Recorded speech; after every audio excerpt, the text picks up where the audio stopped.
Hello. I'm Avner. I'll start asking a few questions, but I'm sure you all have loads of questions. So I only ask a few, and then we can, open the discussion. So first, thank you again for this film. Sure. You see how emotional the film Yeah, is, it's and always very emotional to see. yeah, and thank you for being here, and thank you for staying. For some context, the film was a huge hit in Israel. I think it sold about 500,000 tickets, so more than any Marvel movie, in the since COVID. At what point did you understand that the film is going to be so successful? Was it when you read the screenplay? Was it during the filmmaking, in the editing room? At some point later? Good question. We never thought it would be 500 million tickets, and we always talked about it. I will tell you just a bit about the story. Adir Miller wrote the script, and he gave it to us to direct it. And it's, as you can see, he put all his heart into it. It's like, every family has their mythology. Every family has this family stories you brought on you raised on him, and he always thought, I'm talking about by his name now that he always thought that these are very cinematic kind of stories. His grandfather walking with a China doll and giving it to the kid and he breaks it. It's all true stories. So there's a lot of it's like a photo album, very personal, very, very personal for him. And he decided to make this into a movie. It took him like 2 years to write the script, and then he came to us. He saw our previous movie, Plan A, and he really loved it, and he wanted us to direct this one, and we were honored to do this, of course. So for your question, even on set, we didn't really understood, like, Adir is a comedian. He knows the audience much more than I do, actually. He's brilliant in this. He feels the audience, and he knows the pulse of the people so good. So even on set, we were arguing, and I was saying, "This is not funny," and he said, "Yeah, it's funny," and then he was right. Like, people laugh at the right moment, exactly how we planned it, and we're not so comedy kind of guys. We never did a really comedy. But it was a real pleasure to see him work and to learn from him how to treat this kind of topic with his own unique kind of jokes and humor. And eventually, I think there's a cliche in storytelling when you always say that if you laugh with a character at the beginning of the movie, you will cry with him with the character at the end of the movie. And I think that's what Adir did very good here. So for context, I know how many of you know this. Adir Miller is the most popular comedian in Israel. He's like the Israeli Adam Sandler. Could you talk about, like, how was it working with him? First of all, 3 directors on set, it's complicated. 2 is, me and my brother are working together, and 2 is enough. But 3 is even more. But I must say, for me and Yoav, my brother, it was a fresh experience, because we usually write our own stuff and direct. And now it was like it's a dream come true. Someone puts a script on the table, says you got the budget, which is always the hard part, to get the budget, and you get the Israeli Film Fund and investors and all that, and just come and direct it. So for us, it was amazing. Adir, because it was so personal, he was into every details. We came as, I don't know if technician is the words, but as executors. And he came to tell a really personal story. So I think it was a good combination. He gave us our space to tell the Holocaust story, all the Holocaust scenes and all the production around it. And we gave him his space to tell this personal stories with all the details. He was into everything. Like we dressed Tiki Dayan. She's also a very famous comedian and actress in Israel. We dressed her exactly like the grandmother, and we looked over family photos and replicated exactly the same thing. So this was mainly his. and we were there to provide it. It was great as directors to get this experience. So I want to add another context. I think this film, and in general, your body of work is very unique in the history of Israeli cinema. Why? Because most Israeli Holocaust films, they're not actually Holocaust films. They're about Holocaust survivors. They're about kids of Holocaust survivors. They take place in Israel. They don't even attempt to represent the Holocaust. And in both of your Holocaust movies, Plan A, and in this one, you're representing the past, and the films or part of the films take place in Europe. In this case, in Hungary. So first, like, why are you attracted to this side of history? And also, you're not Spielberg. I mean, you don't have his budget. So how challenging was it to represent the Holocaust of the Hungarian Jews? First of all, yeah. I mean, for us, the real challenge is always to tell the story. I think you're right, but in your perception that a lot of Holocaust movies, it's always retroactive or dealt with after, and to see the causes of it. And we I don't know if it's luck or I don't know if we aimed for it. Of course, in this specific case, not. But in our previous film, also, it's a crazy time in history to deal with, especially just the days after the World War II in our previous film, and to see this Holocaust movie. Also, for us, it was something first of all, it's very challenging to do it because we're not Spielbergs and we don't have the budget of Spielbergs.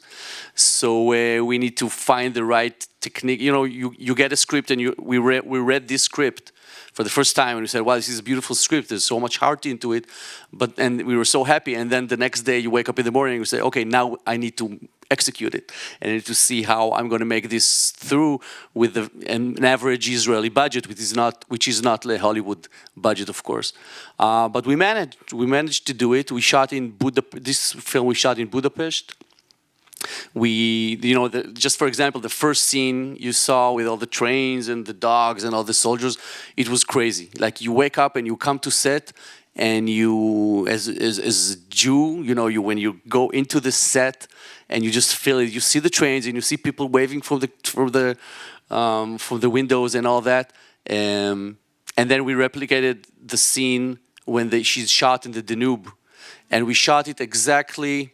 I don't know if you guys know in the Budapest there's the shoes memorial.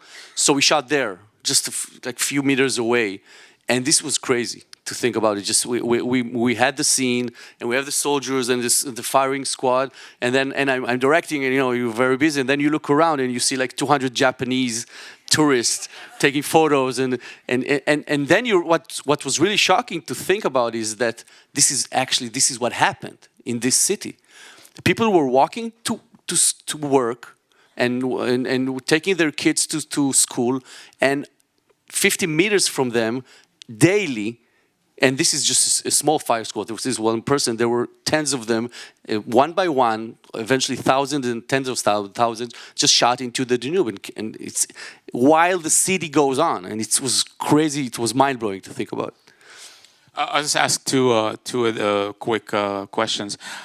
First, I know as part of the pre-production, you did some research on the story of the Hungarian Jews in World War II. And it's a shocking story. I mean, everything about the Holocaust is shocking, but but this was really shocking because raising in Israel, growing up in Israel, you think you know all the Holocaust stories because you hear them all around from this aunt and from this. You think you know everything. And I didn't know the specific story about the Budapest Jews, not the Hungary Jews, but specific the Budapest ones. And it's such a crazy story because they were. You cannot say they were in a good situation, of course not, but they were in working camps, and some of them got home at weekends, and they were till 44. They were. The word "okay" is not the right word, but they were okay until 44, and then only in the last few months, when the Nazis start losing and everything was lost, they finished the job in like 4 or 5 months. I think they killed like 500,000 or 600,000, and they were this close to survive. So this is a very unique, special story, unlike Polish and Poland Jews and stuff like that. So I never knew about this story before. And before we hear the reactions here, I know that in Israel it was the movie going experience for this film was cross generational. Like you would have a grandparent, a parent, and a grandson watching the film together. Wondering like how old was the oldest person who watched the film? How young was the youngest? And what was the most moving feedback that you got? First of all, there was a thing in Israel that a lot of times the youngest, the granddaughter or grandson watched the movie, and then they brought their grandmothers or grandfathers, and I saw so many cases like this. It's crazy. It's not just one or two. Talking about tens of people that in screenings, and they came to me after. I think the oldest one was 94. And she brought her daughter and her her daughter and her daughter, 3 generations watch the movie, and she comes to me with tears, and there's so many emotional stories behind it. I never imagined that this movie will touch so many people, really, because we shot before October 7, and we were it was a horrible year. 23 was a horrible year in Israel, regardless to everything.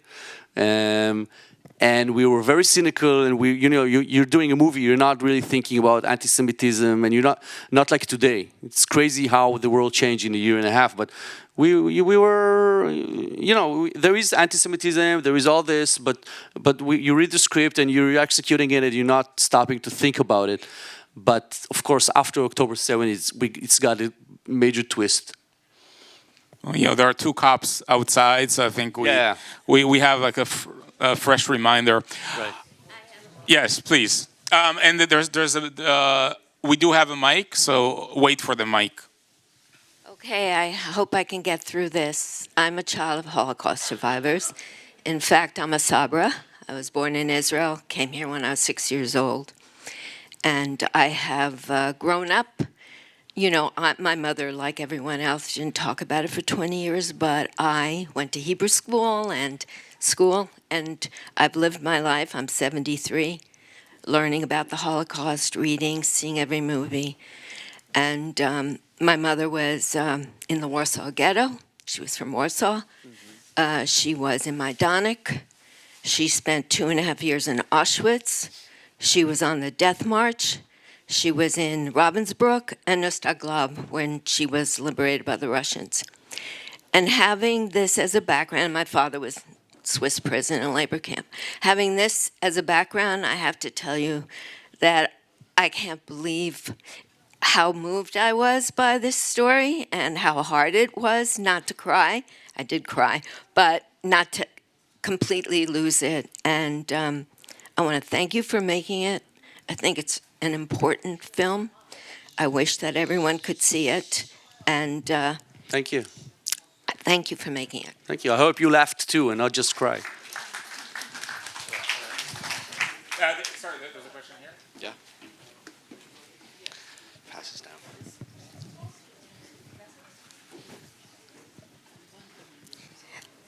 I have a couple of quick questions. I thought the funniest part when she's on life support, I was crying hysterically, and then the cat's not eating the cake, you just crack up. So I think it was a really moving story. My question is, the man who was playing the investigator, was he Hungarian actually? Yeah. He really was? Because he didn't have a Hungarian accent. No, he was Australian living in Budapest, yeah. Oh, so he wasn't a real Hungarian. He wasn't, yeah, but he wasn't born and raised there. So right. I guess he's How come you didn't choose a Hungarian actor? He was Hungarian for us, yeah. But we didn't, yeah. I have no logical answer for that. I was waiting for that real Hungarian accent throughout the whole movie, and I didn't hear that. Yeah. Okay, but I think it was really incredibly moving. And I'm glad that there's a lot of humor in it. There's a question here. I'll come and grab that. Yeah, I can give this to you.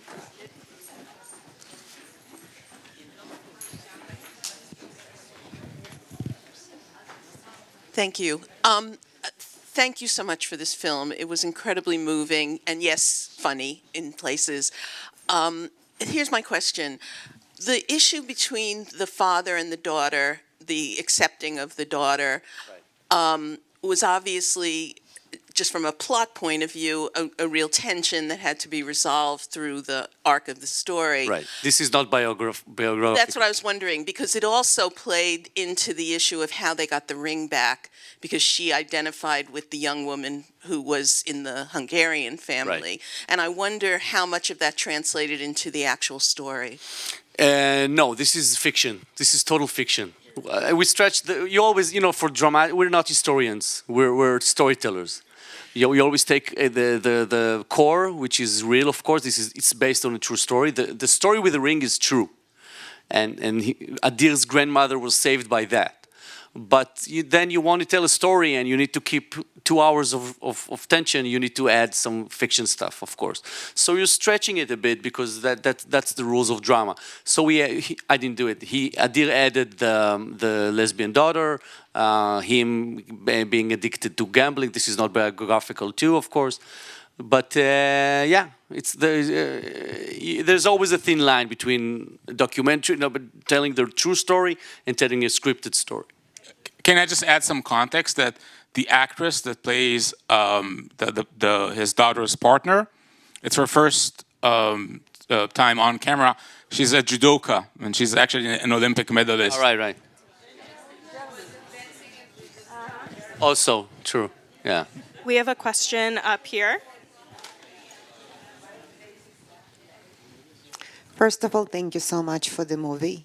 We all seen so many movies and read so many stories, but every time it's like the first time. So the heart is still broken, and I don't know if we're ever gonna heal. So here is my question. When you were filming that movie in Hungary, what was the reaction of locals? We know that antisemitism didn't go anywhere, and unfortunately probably it's not gonna disappear, but were locals stopping you, talking to you? Like, what was their reaction? Did you get a chance to talk to locals? What was the atmosphere that you experienced while filming it? Right. It's a good question. I can only compare my personal experience between shooting in Germany, my previous movie, and shooting this in Hungary. In Germany, we had a lot of talks about it, and we have crazy experiences. Like, one of the actors came to me with tears, telling me his grandfather was not just an SS soldier, was one of the highest ranks generals in the whatever golden skulls or whatever, and he personally killed thousands of Jews. And for him as an actor, it's like a way to redemption and all that.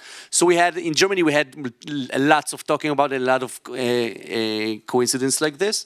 In Hungary, I must say we didn't have that much. It was very subtle. We didn't talk about it too much, although there is the history there with the Arrow Cross and all that. But no, it's always the paranoia Jew kind of side for Jews have when people saying a remark or something, and then you think, did he meant something else? Maybe it's always you can't put your finger on it. But just a local guy telling me, you're good, you're nice, you're good, you're not like the others. I know something, I don't remember the phrasing, but you always think to yourself, what did he just mean? Maybe, was it just a natural response, or was it trying to say something else? But there was nothing more. We didn't felt anything or stuff like that, if that's your question. But it's always there. The tension is always there. There are questions there. Thank you. It was a beautiful film, just wonderful, heartwarming. I'm curious though about your ability to in the atmosphere throughout Europe and even here. Can you talk a little bit about? Has it been difficult to distribute? Are you having the same type of resistance that we hear, for example, in publishing? Or could you talk about that at all? Yeah, I can say, I'm not the producer here, so I don't really know the details, but I can say that the movie it's not a good time for Israeli cinema now. I hope it will change. I hope things will get quieter and better soon.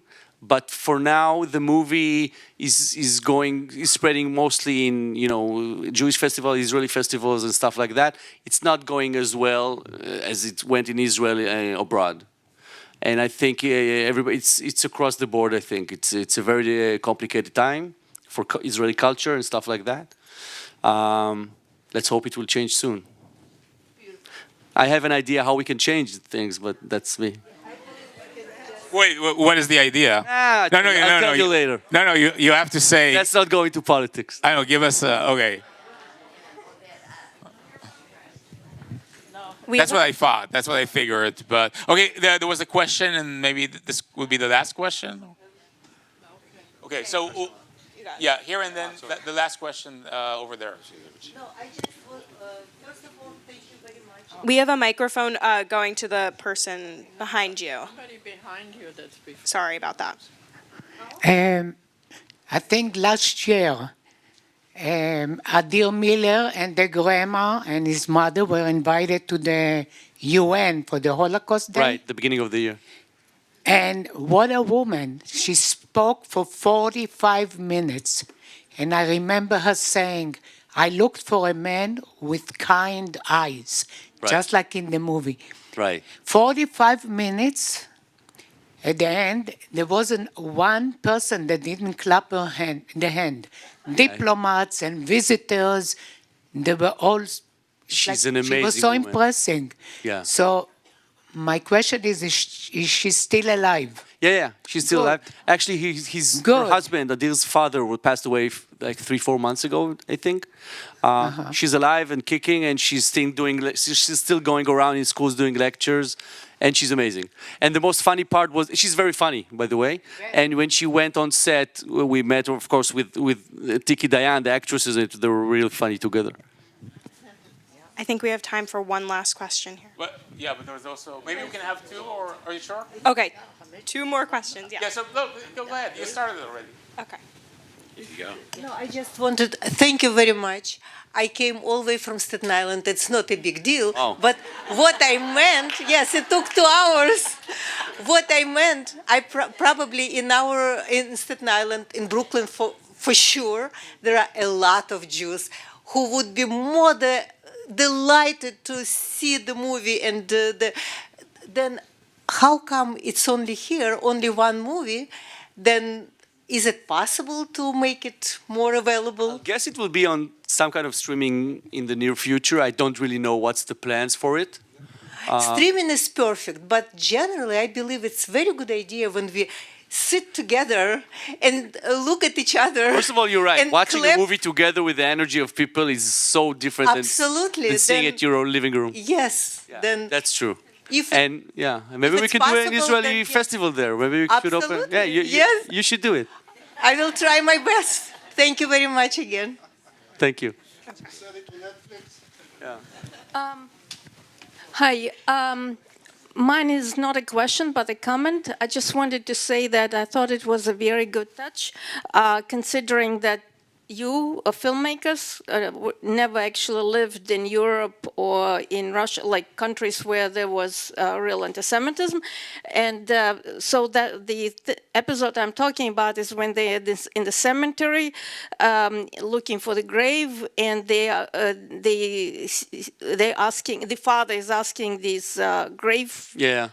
cemetery workers, and say like, where are these, why are there graves of these dirty Jews in the front? So that was just the right way, because this is very familiar to anyone who lived in any countries with real anti-Semitism. In Eastern Europe? Yeah, in Eastern Europe. Yeah, that's very, very subtle touch. Thank you. Yeah. Okay.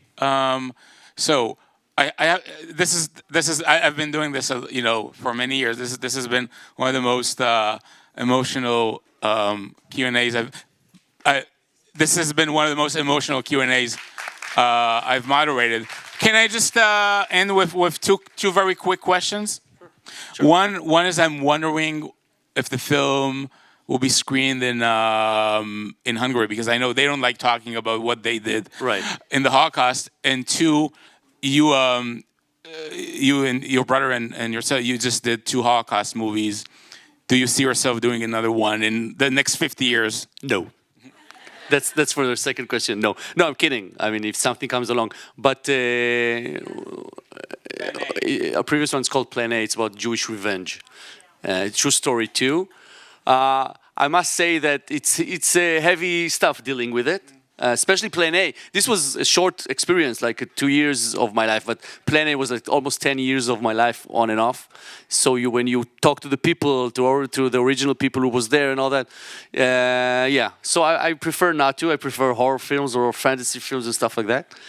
But what was your first question? No, if it's going to be screened in the, I think they're planning to do it. I don't know if it's commercially. I don't know what's the climate there, or what, but it's going to be screened there, of course, for the crew and everyone, but hopefully for more. Yeah. Okay, thank you so much. Thanks. Thank you, everyone. Thank you for coming. Stay safe. Of